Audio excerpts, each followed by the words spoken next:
Graça e paz, meus caros, amados ouvintes, aqueles que buscam a palavra de Deus para conforto das suas almas. Vim hoje me apresentar um fato consumado, que a maioria dos crentes estão na igreja, mas ainda não tem o principal, a fé. Então, colocar isto em discurso para que alguns de vós que estão me ouvindo agora, que estão me vendo, possam adquirir um pouquinho, um pinguinho, uma fezinha do tamanho de uma mostarda, do grão de mostarda, para que possa se mover montanhas. Então eu quero fazer uma leitura já, para começarmos esse trabalho. Hebreus, capítulo 11, versículo 1. Então assim diz a palavra de Deus. Ora, a fé é o firme fundamento das coisas que se esperam e a prova das coisas que não se veem.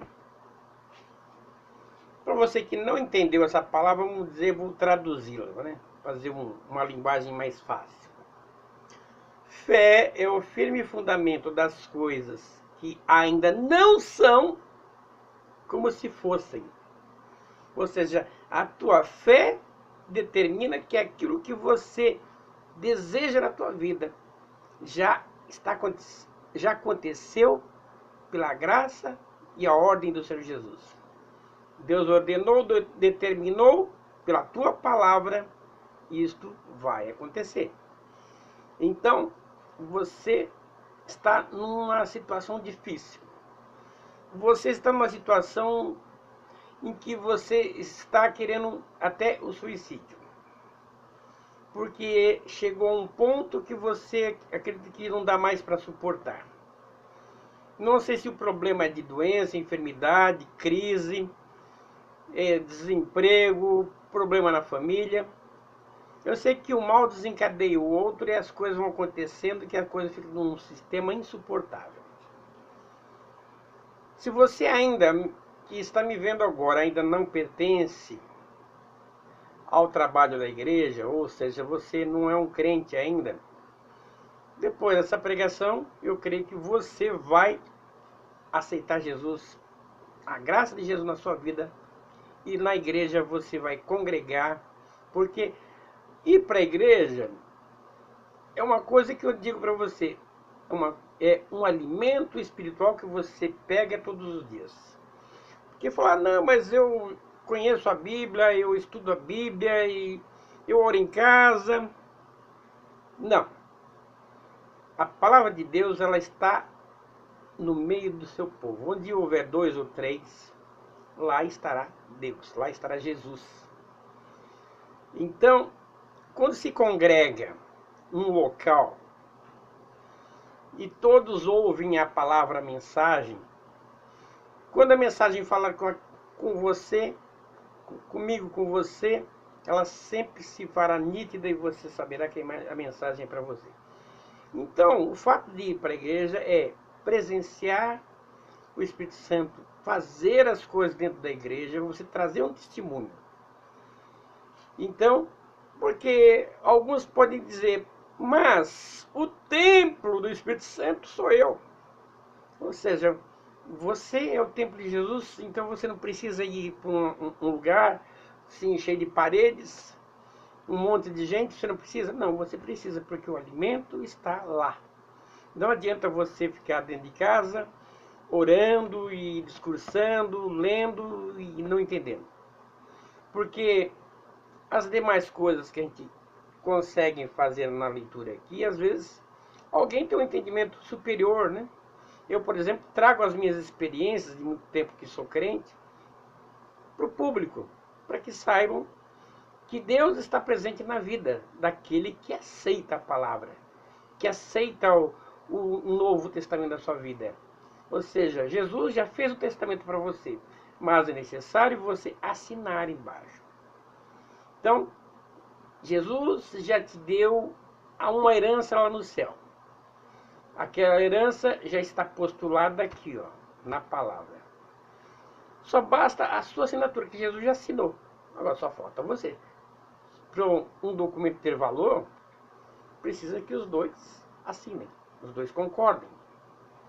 Então, precisa haver uma concordância. Mas voltando ao assunto de fé. Então, sem fé é impossível agradar a Deus. Porque nós sabemos que a palavra é fiel. A fé vem para ouvir a palavra de Deus. Tem que ouvir primeiro, depois crer. Vou fazer a leitura no versículo 6 desse mesmo capítulo 11. Ora, sem fé é impossível agradar-lhe, porque é necessário que aquele que se aproxima de Deus creia que ele existe e ele é o premiador daqueles que o buscam. Então, se você quer uma recompensa de Deus, ou seja, você quer um propósito na sua vida de Deus, você primeiramente precisa crer, porque sem fé é impossível agradar a Deus. Então, o fato de você estar na igreja, às vezes, você vai falar, mas eu estou tanto tempo na igreja, eu nunca aconteceu nada na minha vida, as minhas orações não são atendidas, estou numa situação crítica, os pastores têm orado por mim, mas nada tem acontecido. Ora, Jesus não operou muitos milagres na cidade em que ele nasceu, porque o pessoal não tinha aquela fé que os outros tinham. Então ele não operou muitos milagres, porque é necessário que haja fé. Então muitas vezes a gente Deus faz que a gente passe por uma situação difícil para buscá-lo, porque quando a gente está numa situação boa, para que eu quero Deus? Tá tudo bem na minha vida, tá tudo bem na perfeita ordem, sou feliz, estou comendo, estou bebendo, estou fazendo de tudo que é bom e eu estou numa boa, então não preciso de Jesus. A gente só precisa de Jesus quando as coisas começam a esquentar, quando as coisas começam a apertar. No aperto é que busca-se a Deus. E se você já encontra-se numa situação ruim, embora você já esteja na igreja, já aceitou Jesus, mas a situação está preta. Está desempregado, existe doença em casa, existem muitas necessidades, o povo já começou a te apertar, porque você é o líder da sua casa, e a coisa começou a apertar e você está perdendo o controle. Então é onde começa a síndrome do pânico, onde começa tudo que é mal, depressão. Então vamos lá. Vamos fazer então mais uma leitura para que nós entendemos que é necessário ter fé e exercitarmos essa fé. Então, no versículo 3 do capítulo 11. Pela fé entendemos que os mundos, pela palavra de Deus, foram criados, de maneira que aquilo que se vê não é feito do que é aparente. Ou seja, tudo que você vê, ou seja, você está vendo aí na sua cidade prédios, apartamentos, está vendo a lua, já viu o mar, vê as montanhas, os pássaros, toda a criação. Tudo isso existe por uma coisa invisível. Tudo que você apalpa, tudo que você vê, foi feito pelo invisível. Ou seja, o Criador. O Criador que fez todas essas coisas. Então, se nós vivemos nesse mundo, crendo que andamos por aqui e a morte em breve vem nos buscar e não tem nada do outro lado da vida, quando você estiver prestes a morrer, você vai ter o terror, porque você não tem nada que te conforte, nada que te alegre, porque você não sabe o que vai encontrar do outro lado, se existe o outro lado, o pavor da morte. Então, é preciso para você ter paz, ter tranquilidade, é ter fé. Vamos lá então. Pela fé, Abel ofereceu a Deus maior sacrifício que Caim, pelo qual alcançou testemunho que ele era justo, dando a Deus testemunho dos seus dons, e por ela, depois de morto, ainda fala. Então, Abel foi morto pelo seu irmão por inveja deste. E a terra clamou o sangue de Abel. E Deus falou para Caim: a terra está clamando pelo sangue do teu irmão. Então, a fé faz essas coisas. Bom, versículo 7. Pela fé, Noé, devidamente avisado das coisas que ainda não se viam, temeu e, para a salvação da sua família, preparou a arca, pela qual condenou o mundo e foi feito herdeiro da justiça, que é segundo a fé. Ora, Noé, o homem que já tinha uma idade de 500 anos quando Deus falou com ele. Vou fazer a leitura. Gênesis 6.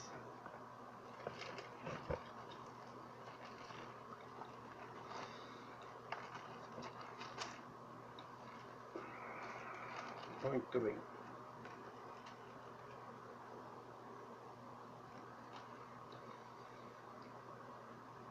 Aqui está.